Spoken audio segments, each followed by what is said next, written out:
Like you said, break down the series, like setups. But we'll wait till the very end. It starts.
This is what we want to be doing.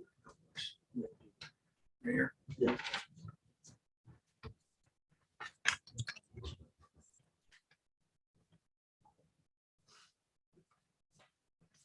Hi, Coach. How are you? Good. How are you? Good, thanks. My name's Arden. I'm in the PR office for the NFL. I believe Matt Stafford is still talking, so if you don't mind waiting just a couple minutes before we kick things off. Perfect. Thanks.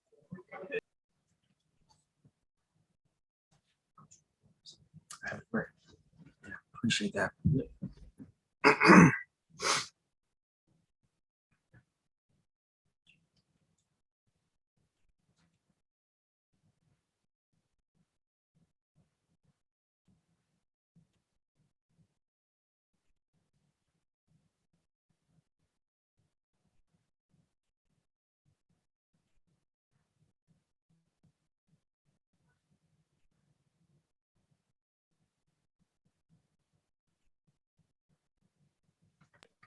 If you're ready, we can start things off.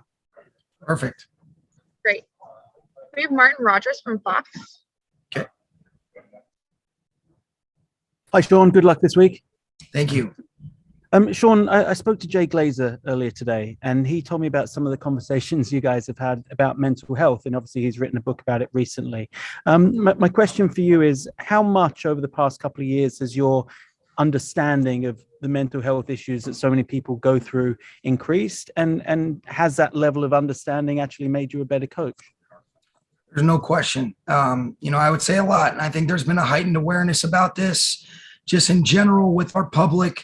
Having friends like Jay that are so willing to share and create an understanding and an empathy has been really helpful. Sorry, my voice is gone. But yeah, I've learned a lot. It's definitely made me a better person, a better coach, a better communicator. And I think what you realize, especially in a leadership role, everybody goes through certain things in their own way. And even though the problems might be different in a lot of instances, they all weigh the same. And so I think just being there, having a good support system, people that you can work through problems with is so vital and instrumental. And I think that's one of the most important things a coach can do is provide support. And I think the best leaders make people in any situation they're a part of better. And certainly Jay's friendship that we have, and then, the platform that he's provided to help create an awareness and the security that he has within himself to be vulnerable and create those avenues where people feel safe to come forward and be real about the things that they're feeling. I think it saved a lot of lives, and it's been huge, and a lot of credit goes to Jay for that.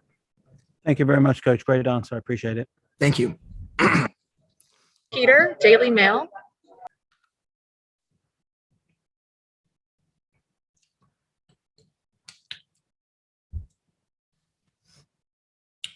I can't see you, but I bet you're muted. Hello Teresa there. Walker. Hello there. Hi. Could you tell me a little bit about Mr. Kroenke and what he's like as an owner and what your relationship is like, please? Yeah. So first of all, Mr. Kroenke's been incredible. I couldn't ask for a better relationship with an owner.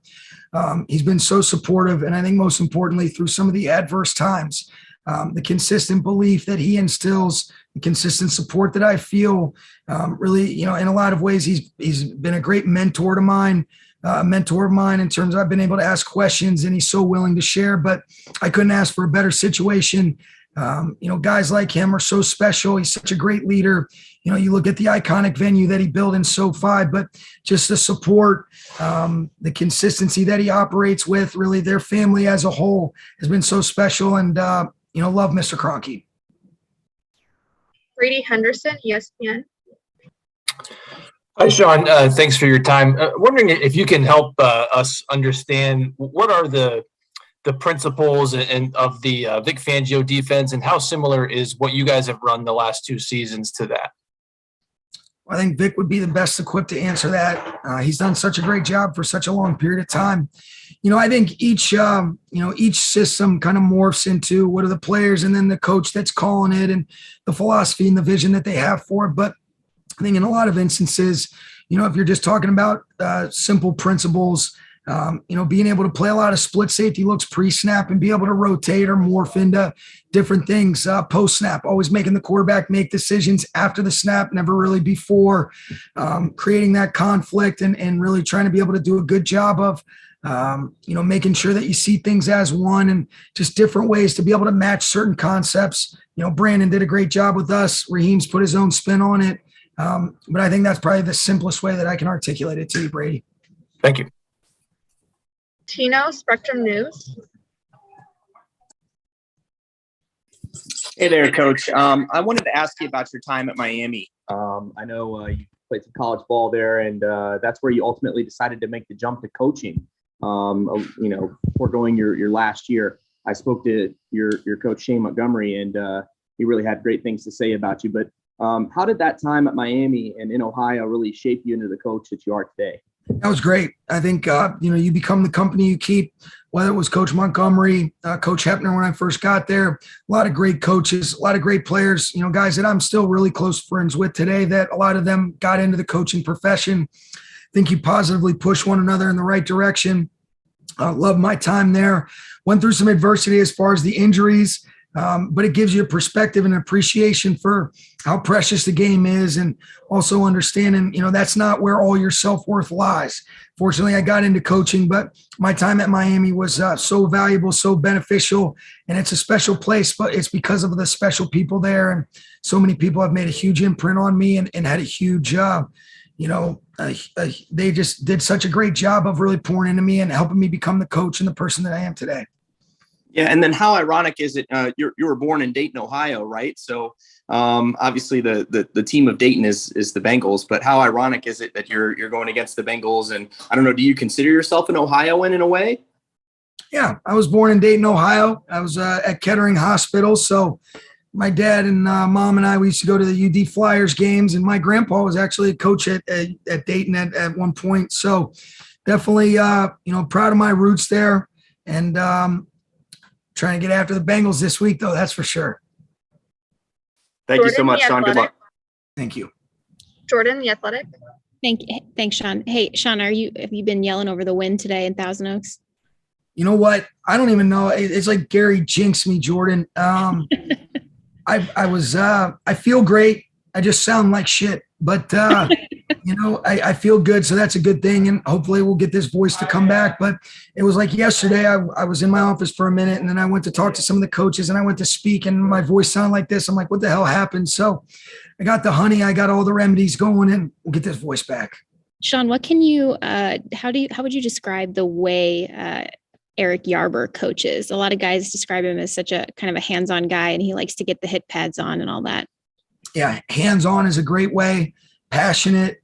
I think one of the best things that you can say about any coach is, all right, do the players know that you really care about them, and can you make them a better player? And he absolutely does that. This guy cares. He's so invested in his guys. He truly loves them. I think that's why you've seen such a special dynamic in our receiver room since he's been leading the way. He does a great job of helping those guys reach their highest potential, but he loves them, pours everything into them, and he's got a great mastery of this game, having played as a great competitor, and he's just got such a positive zest. He's one of those guys that I told him, as long as I'm fortunate enough to be in this role, as long as you want to still be working with receivers, you're stuck with me as long as, I'm lucky enough to be in this spot, because love him so much. So grateful for Eric Yarber. He's been outstanding, Jordan. Thanks, Sean. Kevin Modesti. Hi, Sean. missed the start of this while listening to Stafford. So if injuries haven't been Blake Matthew better than me, that's a smart decision. you can catch up though. If injuries haven't been addressed, wonder if you could do that, and if whether Thursday is moving to another practice site hasn't been addressed. Yes, we are. We're going to go practice at the Rose Bowl tomorrow. Made that decision a couple days ago. Can't kind of anticipating the winds, and that's the biggest inconvenience of playing the Super Bowl at home, that we have to get on a bus. We do that pretty regularly anyways, going down to SoFi. So our guys will handle that great. We'll have meetings here in the morning. As far as the injuries, we just did a walkthrough today, Kevin, but guys that would have been listed as DNP would have been Joe Noteboom and Higbee. Okay.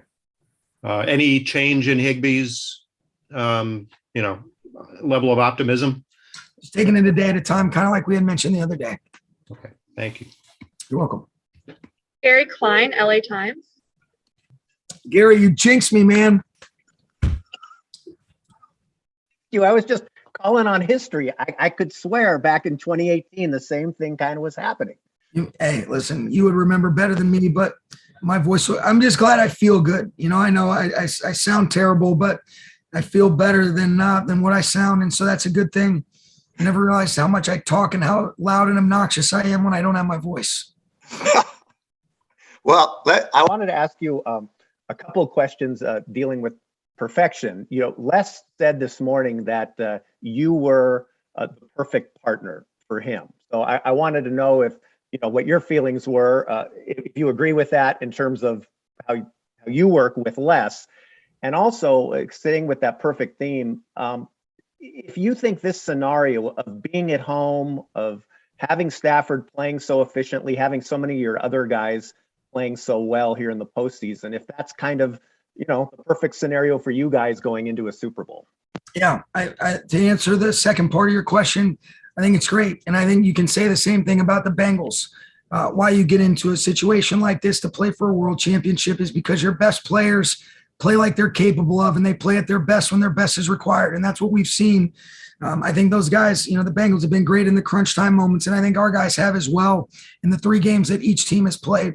As far as Les, I feel the same way, Gary. I think the best thing I can say is my appreciation for our partnership, our relationship, our friendship has only grown as we've had more time together. I think the thing that initially we hit it off so well was we saw the game through the same lens, have the very similar core philosophies, beliefs, value systems that kind of guide and dictate the way we want to lead and operate. And we're both really passionate about football. And I think the best part about our relationship is the things that he's responsible for overseeing, he's got a great mastery of, and the things that I'm responsible for overseeing. And really, we're not interested in blurring those lines. We have total trust and confidence in one another. And I think more than anything, we have a real friendship that allows us to be able to have difficult conversations. And then when we make decisions, we're in alignment and we move forward accordingly. And I think that's been vital to a lot of the good things that have gone on here, whether it be some of the moves that we've made, the decisions. And, I also think that both he and I are not afraid to take risks, even if it means, putting yourself out there for expectations, if we believe that it is in fact what's best for our football team. And I know Kevin and Tony and Mr. Kroenke feel the same way. And I'm very appreciative to be with people that aren't afraid to take their swings and shoot their shots. Thank you. You're welcome. Kyle, ATTV. Hey there, Sean. Could you share with us the kind of message you're sending out to your players as far as how they should approach this week leading up to the game on Sunday? Are you telling them that this is just try to be as normal as possible and have it be just another game, or do they approach it for what it is, the Super Bowl? Yeah, I think you try to have a normal weekly rhythm and routine. You don't minimize what a great opportunity has been earned by both teams. And so, I think you want to take in the magnitude of the opportunity, but not make it, too big to where, I don't think any of our guys are overwhelmed. Trust your preparation, trust your process. The nerves are good. This is this pressure is a privilege, but you do acknowledge what a great opportunity it is to try to finish this thing the right way. But you want to be able to keep a normal rhythm and routine as far as our preparation goes. So it's a little bit of both of what you said. Neil Reynolds, Sky Sports. Hey, Coach. Neil from Sky Sports in London again. Hey, Neil. Hope you don't mind me asking a question away from Super Bowl. The commissioner announced today 3 games for 2022 in the UK, 1 in Germany, 1 in Mexico. As somebody who's played in the UK, I wonder what you think about the continued growth of the NFL internationally. I think it's great. You know, I think the platform and the product that the NFL provides is really special. And I know from going out there, you know, I've been out and played in London 3 times, once when I was with Washington and then twice with the Rams. And the atmospheres, the fans, the excitement, the venues is really special. And so really appreciate that. You know, the travel poses some challenges, but I think to be able to expand the NFL's platform is great for the brand, for the game of football, for our players. And so it's been great experiences that we've had. And, you know, I've loved every second of it. And I think the fans, you know, have been outstanding and make people feel really supported. Thanks, Coach. You're welcome, Neil. Last one, Diana Rossini. Hi, Sean. Like yourself, I have no voice, so There you we're go. in You this sound together. like me. Good. I feel really I feel bad for good as you. well. That's I good. woke up same thing. Just no, it's gone. So, here's the thing. I know you guys are trying to keep everything regular. The vibe. I know the energy's high, but when it comes down to it, you know the challenge is big. You know what this Bengals defense has been able to do the last few weeks, the adjustments they've been able to make. How much have you been focusing on those adjustments that you've seen from them the last, you know, two weeks in the postseason? Yeah, it's been something that Lou has done a great job of, Diana, and then the players' ability to execute. I think what they've done such a good job of, and really in a lot of instances, sometimes it's just executing some things better or making some adjustments based on how many we want to rush or what kind of coverage we want to activate based on what the offense presents. What I've been impressed with really their team as a whole, but in particular their defense, they've gotten timely turnovers in the crunch time moments. To be able to have the 7 turnovers, the way that they've gotten them, they've got really good instinctual players with great concept trigger and ability to make those plays when they need them the most. And I think in a lot of instances, how both teams got here, Diana, is a reflection of some of those competitive greatness moments that present themselves and guys really delivering. And that's what you've seen this Bengals defense do in particular. And it's definitely been something that we've harped on without a doubt. Thank you. You're welcome. All right, Coach, that's everything from our end. Thanks for your time. Thank you. See you guys. Have a good one.